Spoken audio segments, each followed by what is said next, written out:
¿Qué hacemos cuando entonces trabajamos con colecciones donde tenemos el orden pero no la estructura de árbol? Entonces, por ejemplo, ¿cómo podríamos reducir un arreglo? O sea, ¿cómo hacemos reduce sobre un arreglo? Pareciera complicado. Uno podría convertirlos en un árbol y luego aplicar la reducción sobre árbol. Pero de pronto podríamos aprovechar la asociatividad de la función que uno va a usar para escoger cualquier árbol que preserve los elementos de la colección original para hacer la reducción. Y cuando el arreglo sea suficientemente pequeño, hacemos el proceso secuencialmente. Entonces, lo que sigue ahorita es ver cómo hacemos para hacer un reduce sobre arreglos cuando no tenemos la estructura de árbol explícitamente. Entonces, reduce para arreglos sobre arreglos. Reduce.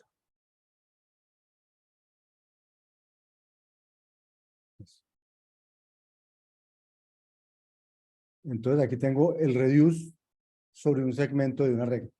De nuevo, tengo un arreglo de entrada. ¿En qué segmento le voy a hacer entre el izquierdo y el derecho? ¿Qué función le quiero aplicar reducción?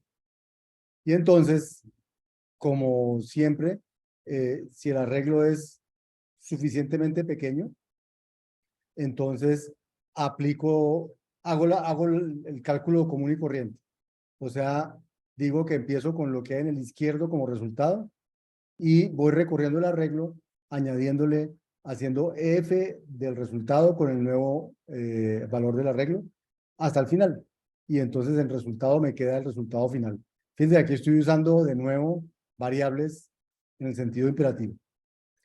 Pero, si no, entonces me averiguo, si no es suficientemente pequeño, me averiguo el de la mitad. Y hago el reduce de la primera parte del arreglo, reduce de la segunda parte del arreglo, y luego aplico F a esos dos resultados. Y entonces eso me da el reduce de toda una arreglo. Es el reduce paralelo. ¿Sí? O sea, para hacer reduce paralelo es, si es suficientemente pequeño, hago el reduce normalito.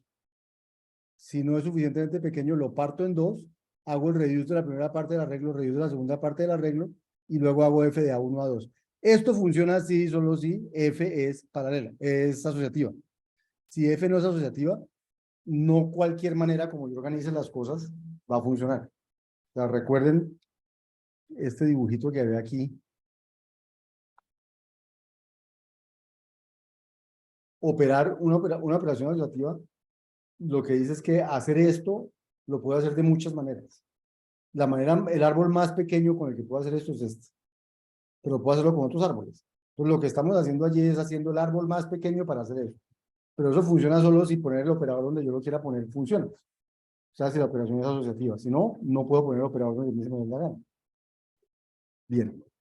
Entonces, esa es la reducción del arreglo.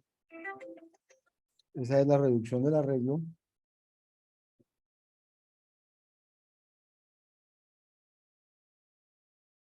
Es el reduce sobre arreglo. Paralelo. Y acabamos con reduce.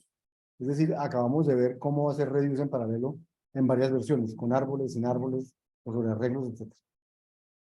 Pero lo importante que les tiene que quedar en la cabeza, lo que yo quiero que les quede en la cabeza es, paralelizar es poner este paralelo en alguna parte. Ahora, cuando las cosas son de dos, a veces usted dice, supongamos que es una recursión donde son tres recursiones o cosas así. Entonces, pues puede en lugar de hacer paralelo, hacer task. Tarea 1, tarea 2, tarea 3 y luego llamar las tres tareas de paralelo. ¿Sí? El paralelo sirve cuando son solo dos. O cuando son cuatro que hace dos paralelos, cosas así. Pero cuando son tres, cinco, ocho, entonces es más útil usar task y hacer cuatro tareas, cinco tareas y luego llamarlas que hacer paralelo. Porque el paralelo es para dos. Y recuerden en todo caso que paralelo está escrito en función de task. ¿Listo? Bien. Entonces ese fue el reduce en paralelo.